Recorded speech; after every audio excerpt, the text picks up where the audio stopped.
G20 की coverage के नाम पर मोदी मीडिया की बंदर नाच से तंग आ चुके हैं। क्या आपको भी उछल कूद की जगह G20 की सच में खबरें देखनी है, पर्दे के पीछे की बातें जाननी है? अगर हाँ, तो बिल्कुल सही जगह पे आप आए हैं। ये वीडियो आपके लिए ही है, तो बिना देरी किए बढ़ते हैं वीडियो की तरफ, पर उससे पहले सब्सक्राइब जरूर कर दीजिए। नमस्कार, आदाब और हेलो दोस्तों, कैसे हैं आप सब। सबसे पहले हम लोग संक्षेप में ये जान लेते हैं कि G20 क्या है, इसकी अध्यक्षता कैसे मिलती है और भारत इस बार अध्यक्ष कैसे बना। G20 20 देशों का समूह है और इसकी स्थापना 1999 में हुई थी, जब एशिया में आर्थिक संकट आया था। तब तमाम देशों के वित्त मंत्रियों और सेंट्रल बैंक के गवर्नरों ने मिलकर के इस मंच को तैयार किया, जहां पे ग्लोबल इकोनॉमिक और फाइनेंशियल मुद्दों पर चर्चा की जा सके। कुछ साल बाद जब 2007 में पूरी दुनिया पर आर्थिक मंदी का साया मंडराने लगा, तब जाकर के इसे राष्ट्राध्यक्षों के लेवल का बना दिया गया। G20 के सदस्य देशों के पास दुनिया की 85% GDP, 75% ग्लोबल ट्रेड और दुनिया की 2/3 आबादी है। G20 की बैठकें सालाना होती हैं और अध्यक्ष कौन होगा इसको तय करती है एक तिकड़ी, जिसे ट्रोइका कहते हैं। इसमें पिछले, वर्तमान और भविष्य के अध्यक्ष देश शामिल होते हैं। इस बार ट्रोइका में इंडोनेशिया, जो कि पिछली बार अध्यक्ष था, भारत जो अभी वर्तमान में अध्यक्ष है, और ब्राजील जो कि अगला अध्यक्ष होगा, ये तीनों शामिल हैं। G20 की कवरेज देख करके आपको भी लगने लगा होगा कि भैया ये देश की सबसे बड़ी उपलब्धि है, पूरी दुनिया में डंका पिट ही गया, बिल्कुल मोदी मोदी हो गया है। और इसी काम के लिए तो इन गिल्लुओं पिल्लुओं को सरकार ने काम पे लगाया कि देखो माहौल बनाना है पूरा का पूरा। मैं तो सोच रही हूँ अगले साल जब ब्राजील के पास अध्यक्षता आएगी तो वहां पे भी होगा क्या कि पूरी दुनिया में लूला लूला के नारे लग रहे हैं। भारत विडंबनाओं का देश है। देखिए, हम डेमोक्रेसी नहीं है, हम मदर ऑफ डेमोक्रेसी हैं, यानी कि लोकतंत्र की जननी, लोकतंत्र की माता कहिए। लेकिन यहाँ पे जो विदेशी पत्रकार आए थे, उन्होंने एड़ी चोटी का जोर लगा लिया कि प्रेस कॉन्फ्रेंस कर लीजिए। सरकार बिल्कुल मानी ही नहीं। ना ना, ऐसे कैसे, लोकतंत्र में तुम सवाल कैसे पूछ सकते हो।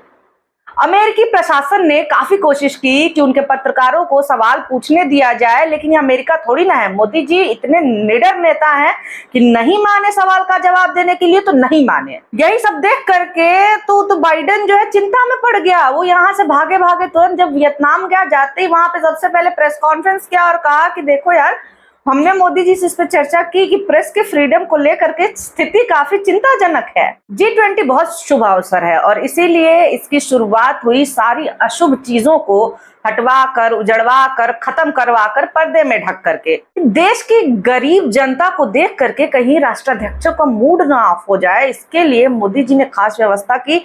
पर्दे के बाड़े बनवा दिए और उस पर लगवा दिए अपने खूबसूरत पोस्टर। देखिए, तो इन्हीं पर्दे के बाड़ों में उन जनता को डाल दिया कि भैया तुम लोग देश की सुंदरता के ऊपर काला धब्बा हो। भले ही दम घुट रहा है तुम्हारा, क्या कुछ दिन तुम अपने देश के लिए सांस रोक करके नहीं रह सकते हैं? देशद्रोही हो क्या? अभी तो जिन लोगों को पर्दे में रखा गया वो बहुत भाग्यशाली हैं, क्योंकि G20 में आसपास के जो इलाके थे वहां से झुग्गी झोपड़ियां, घरों को उजड़वा दिया गया, रातों रात घरों को खत्म कर दिया गया। लोगों से कहा गया कि जहां सोना है सो, रोड पे सोना है सो, लेकिन यहाँ से खाली कर दो तुरंत जगह, क्योंकि G20 होना है, सुंदरता बढ़ानी है। They broke our homes and made us homeless. They said they wanted to clean up the area for the G20. They said move from here. They removed us all.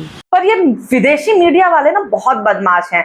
ये विश्वगुरु मानने को तैयार ही नहीं है। ये मानने को तैयार ही नहीं है कि सीना जो है 56 इंच का है, कितनी व्यवस्था की गई वो दिखाने के लिए तैयार ही नहीं है। सोने के, चांदी के प्लेट्स में हम लोग विदेशियों को खाना खिला रहे हैं, मेहमानों को खाना खिला रहे हैं, तो वो दिखाने के बजाय ये जा करके उजड़े हुए घर दिखा रहे हैं। ये हमें मतलब कीड़ा मकोड़ा समझते हैं हम लोगों को। सफोकेशन होने लगी, हवा तक भी नहीं आ रही है इसकी वजह से। हमारे देश में विदेशी मेहमान आ रहे हैं तो हमारा फर्ज बनता है हम भी कुछ देश को योगदान करें। झुग्गियों को सरकार ने कवर कर दिया इस वजह से, ताकि वो अपनी नाकामयाबी छुपा सके। अब बताइए, इस तरह से कवर करेंगे तो फिर मोदी जी को कहना पड़ेगा ना कि प्रेस कॉन्फ्रेंस नहीं करना है। ये लोग इसी तरह से उटपटांग सवाल पूछेंगे, पॉजिटिव दिखाने की जगह निगेटिव पे इनको सवाल करना है। एक तो कुछ भी कहो यार, इन भक्तों का ना दुख ही नहीं खत्म हो रहा है। इनके साथ इतना गलत हो जाता है ना कि क्या कहा जाए।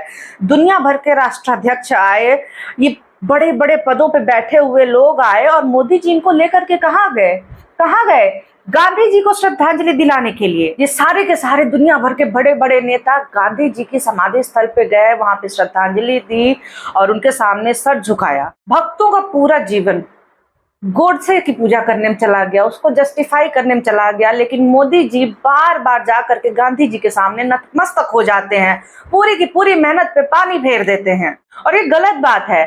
वीर सावरकर के लिए इतना माहौल बनवाते हैं आप लोग, लेकिन जब इन विदेशियों को लेके जाना होता है तो गांधी जी के वहां लेके चले जाते हो। ये तो गलत बात है ना यार। वीर सावरकर के पास क्यों नहीं लेकर के गए? उनकी समाधि स्थल पे लेके जाना चाहिए था ना। ये दिल तोड़ने वाला काम मत किया करिए मोदी जी। अब इन भक्तों को कौन बताए कि यही तो गांधी की ताकत है कि गोडसे वालों को भी अंत में गांधी की शरण में जाना पड़ता है।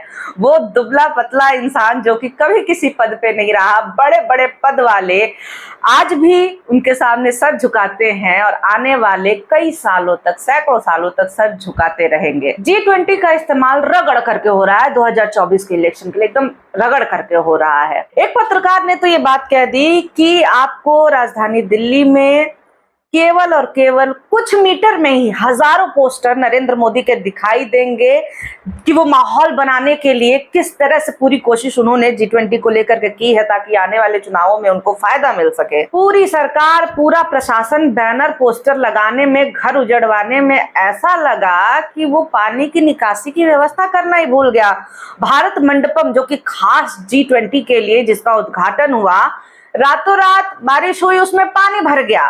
विदेशी मेहमानों की मेहमान नवाजी के लिए बना ये भारत मंडप दिख गया कि भैया तुम लोग जो है खाली यही फालतू चीजों पे, लेजर लाइट पे ध्यान दिए हो, पानी की निकासी की व्यवस्था नहीं की हो तुम। तो जब उद्घाटन का क्रेडिट हमने जिसको दिया था या फिर जिसने लिया था, ये इस तरह की गड़बड़ियों का क्रेडिट भी तो उसी को जाना चाहिए ना।